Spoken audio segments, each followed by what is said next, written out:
Waduh, masuk ke rumah orang yang nggak ngundang dia, udah bilang dia pelacur lagi. Dia masuk, 38 bilang gitu. Sambil menangis, ia pergi berdiri di belakang Yesus dekat kakinya, lalu membasahi kakinya itu dengan air matanya dan menyekanya dengan rambutnya. Kemudian ia mencium kakinya dan meminyakinya dengan minyak wangi. Ketika orang Farisi yang mengundang Yesus melihat hal itu, ia berkata dalam hati, jika ia ini nabi, tentu ia tahu siapakah dan orang apakah perempuan yang menjamahnya ini. Tentulah ia tahu bahwa perempuan ini adalah seorang berdosa. Nah, saudara, literaturnya bilang gini, cara perempuan itu menyeka, cara perempuan itu caranya perempuan pelacur merayu laki-laki untuk bisa dilayani supaya dia dapat uang. Makanya dia bilang, kalau ini orang benar nabi, dia tahu pasti siapa nih perempuan ini. Saudara, bodoh. Ini. Terus, ya, lompat. 44. Dan sambil berpaling kepada perempuan itu, ia berkata kepada Simon, karena murid-muridnya juga protes kan. Jadi dia bilang, Simon, engkau lihat perempuan ini, aku masuk ke rumahmu, namun engkau tidak memberikan aku air untuk membasuh kaki. Tetapi dia membasahi kakiku dengan air mata dan menyekanya dengan rambutnya. Engkau tidak mencium aku, tetapi sejak aku masuk, ia tidak henti-hentinya mencium kakiku. Wow, gitu. Ini, saudara, ini satu tindakan yang dilakukan perempuan ini yang nggak pernah dilakukan dalam sejarah berdirinya bangsa Yahudi pun belum pernah. Nah, kata mencium kaki itu dalam bahasa Yunani disebut proskuneo, mencium. Nah, proskuneo itu diambil dari anjing yang mencium dan menjilat tangan Tuhan. Jadi kira-kira perempuan ini kayak anjing buat itu untuk Tuhan. Itu kata proskuneo. Nah, itulah terminologinya penyembahan. Jadi sebenarnya saya di gereja itu ukuran saya satu penyembahan. Jadi bukan teknik, bukan musik keren, bukan atraksi, bukan. Saya nggak mau ditipu sebenarnya. Ukuran satu penyembahan saya mengukur banget. Ini orang hatinya kemana? Well, ini dia sedang bikin apa di atas? Dia cari perhatian, dia bikin apa? Ukuran saya.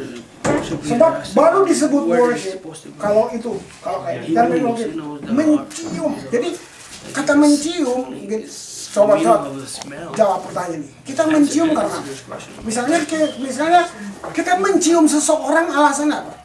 Jarak atau hubungan? Hubungan dong. Jelas dong. Ya dong. Emang mau kita keluar cium siapa aja di luar gitu kan? Iya kan? Karena hubungan dong alasan kamu mencium. Iya kan? Nah, itu kan. Jadi gini. Kalau orang nggak nyanyi di gereja, jangan terganggu. Sebab penyembahan hanya bisa terjadi kalau orang itu punya hubungan. Jadi well nih, hei kamu nggak perlu suruh orang, nggak perlu teriak-teriak. Nggak perlu. Sama nggak bisa penyembahan disuruh tuh nggak bisa. Nggak bisa. Kalau kita hanya suruh, kebaktian itu mesin. Kayak kamu putar jalan. Itu mesin. Tapi saya mau hidup. Tiap orang menyadari, punya understanding, respon dengan Tuhan. Itu worship. Jadi nggak usah dikomentarin dia apa yang nggak perlu. Sebab orang hanya menyembah kalau dia punya hubungan. Amin. Selebihnya bukan. Selebih dari itu bukan. Lihat ini yang dilakukan perempuan. Bayangin. Satu tindakan yang nggak pernah murid-murid juga nggak buat seperti itu. Luar biasa. Wahyu 4. Ayo. Wahyu 4 ayat 10. Revelation. Ini ini revelation kan, ini wahyu kan. Pada waktu ini terjadi di perjanjian baru, wahyu belum ada nih. Lihat, Wahyu 14, maka tersungkurlah ke-24 tua-tua itu di hadapan Dia yang duduk di atas takhta itu.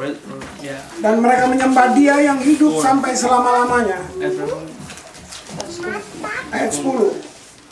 Dan mereka melemparkan mahkotanya di hadapan takhta itu sambil berkata, "Ya Tuhan dan Allah kami, Engkau layak menerima puji-pujian dan hormat dan kuasa, sebab Engkau telah menciptakan segala sesuatu, dan karena oleh kehendak-Mu semuanya itu ada dan diciptakan." Saudara, bayangin, ini revelation yang kita belum lihat. Bayangin, bahkan kitab Wahyu belum ada waktu perempuan ini buat itu. Nah, kenapa perempuan ini melakukan itu, saudara? Kalau saudara baca cerita sebelumnya, dia sudah dihadapin dan mau dirajam kan sama batu kan. Terus dia pikir memang itu hukum di Yahudi, mati gua, apalagi di depan Yesus. Terus Yesus bilang gini, "Siapa di antara kamu yang tidak berdosa, hendaklah dia yang pertama mengambil batu dan lempar sama dia." Dan akhirnya mereka nggak ada satu pun yang lempar kan. Nah, orang Farisi itu yang paling kudus nggak berani. Terus Yesus datang sama dia. Yesus bilang begini, "Pergi, jangan buat dosa lagi ya." Kalau pendeta tuh bilang ini, "Nona jangan balik lagi di gereja ini sudah, kita malu tenang." Itu bedanya pendeta sama Yesus kan. Nah, pelajarannya sebenarnya pelajaran buat saya. Kalau saya lihat cerita pelajaran buat saya, kita menilai dosa dari salah kelakuan. Kita menilai dosa dari, oh dia berzina, oh dia membunuh. Kita selalu menilai dosa. Itu memang dosa. Nah, tapi manusia tunggu itu baru kita sebut, dikasih judul dia berdosa. Padahal Tuhan menilai dosa dari orang tidak butuh Tuhan. Itu dosa. Orang nggak perlu Tuhan. Bagi Tuhan orang Farisi berdosa. Berdosa habis. Imam Farisi, Saduki, bagi Tuhan berdosa. Mereka lihat majalah aja enggak loh. Bayangin.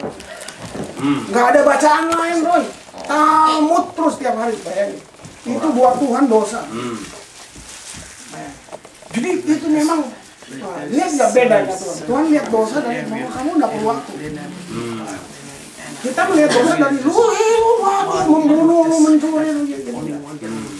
Nah, buat saudara bayangin waktu perempuan ini pulang. Bisa nggak kan Alkitab nggak terus tulis semua lengkap gitu kan? Kira-kira dia gimana gitu? Dosamu sudah diampuni. Itu akhirnya apa yang tahu kan kalau semua itu lihat itu kan mas kawin yang dia kasih. Itu mas kawin ya? Itu minyak narwati itu waduh, itu minyak mahal gitu. Itu yang dipecahkan. Nah, saudaraku, lalu waktu Yohanes di Patmos, Wahyu tadi, itu yang Yohanes lihat bahwa bentuk penyembahan sampai seperti itu, orang sampai lempar mahkota. Sekarang coba, apakah kita kebaktian semua pakai mahkota gitu, terus kita lempar-lemparin di mimbar gitu? Maksudnya nggak gitu. Coba mahkota kita apa coba di bumi ini? Ilmu, pangkat, harta, harga diri. Itu yang kita mesti